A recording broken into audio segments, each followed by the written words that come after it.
En el experimento de hoy estaremos viendo filtros pasabanda y dentro de esto pues vamos a estar observando las características de un pasabanda con características Butterworth y otro pasabanda con características de retroalimentación múltiple.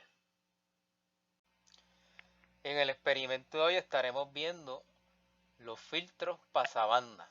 Ya en experimentos anteriores pues vimos los filtros pasabaja y pasalta. En esta ocasión pues estaremos viendo los pasabandas y al igual con los pasalta y los pasabaja, pues los pasabandas, el nombre pues me dice cómo es su funcionamiento. Es un filtro en el cual deja pasar una banda de frecuencia y atenúa o no deja pasar el resto de la frecuencia. Entre estos hay varios tipos de filtros, hoy vamos a ver dos, uno que tiene nombre Butterworth y otro que tiene nombre de retroalimentación múltiple. Y entonces vamos a ver cómo yo, con filtros que ya vimos, pasa baja y pasa alta, ¿verdad? En este caso, yo puedo tener una etapa que sea, como vemos aquí, un pasa baja, conectarlo con otra etapa que es un pasa alta, los colocamos en cascada y obtengo una característica, la cual llamamos pasabanda. Así que esto es una metodología bien sencilla de conectar un pasa baja y un pasa alta en cascada para obtener entonces la característica, que es lo que vamos a hacer en nuestro experimento de ganancia versus frecuencia, ¿verdad? Lo que queremos graficar es esa característica de un filtro pasabanda, ¿verdad? Donde yo voy a tener en su punto de ganancia máxima, en este caso puedo tener ganancia 1 como mínimo o puedo tener con amplificadores operacionales tener ganancias mayores de 1.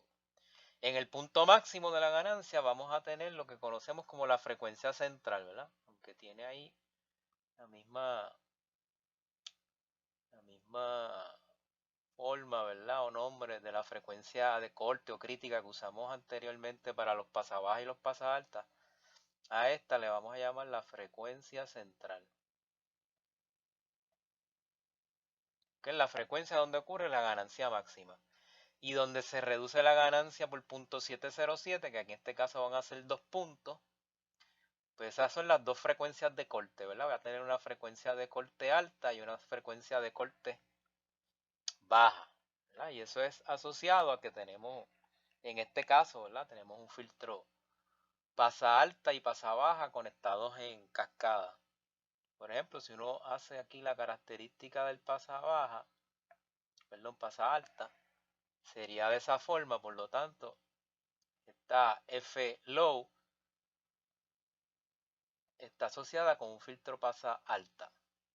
Si busco entonces la característica de un pasa baja, esta frecuencia alta está asociada, ¿verdad?, con un pasa baja.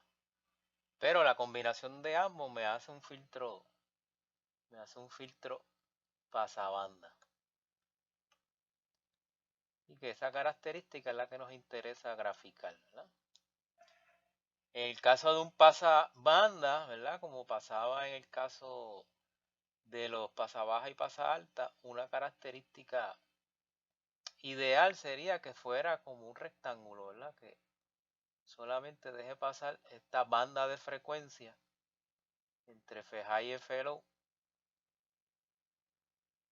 Y hago la característica de ganancia versus frecuencia, pero sabemos, ¿verdad?, que no es exacta. Pero si colocamos más pares RC en cada etapa de esos opanes, yo puedo hacer que esta pendiente de esta curva vaya cayendo, ¿verdad?, y se vaya pareciendo a una característica ideal, ¿verdad?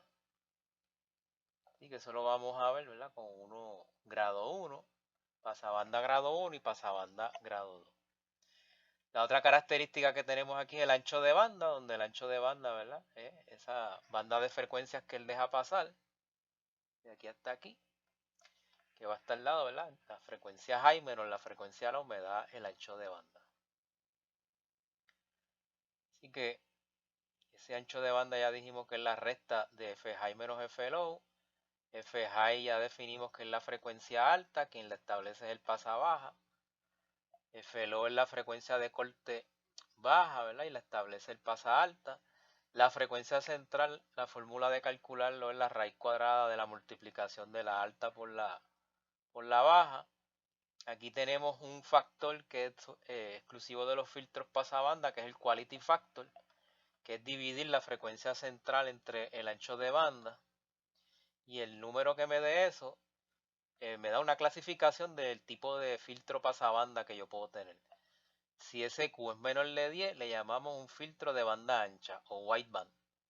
Si ese Q es mayor o igual a 10, pues el filtro es banda estrecha o narrowband, ¿verdad? Así que dependiendo de cuánto nos dé el Q, pues nosotros podemos cualificar ese filtro como banda ancha o banda estrecha, ¿verdad? Wideband o narrowband.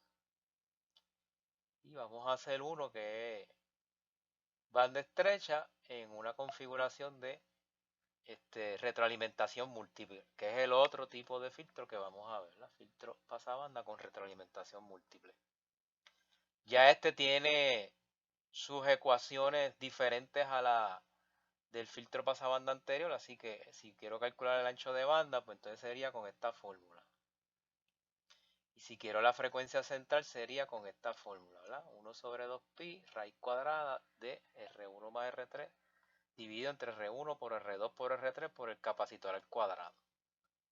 O sea que ya en este otro tipo de filtro, los de retroalimentación múltiple, pues usan otro tipo de fórmula, ¿verdad? Para calcular esos parámetros. En el caso del quality factor, esa es la única que no cambia, es la frecuencia central entre el ancho de banda. Y en el caso de la curva que vamos a graficar del filtro pasabanda con retroalimentación múltiple, pues es la misma característica, ¿verdad? Eso tampoco va a cambiar. Va a ser una curva parecida al otro filtro. Si tiene ganancia 1, pues ahí es donde va a ocurrir la frecuencia central. Y en punto 707 de esa ganancia máxima es que van a ocurrir las frecuencias de corte, la alta y la baja. Así que eso es todo lo que vamos a hacer en el experimento de hoy de estos filtros pasabanda, uno característica Butterworth y otro característica de retroalimentación múltiple.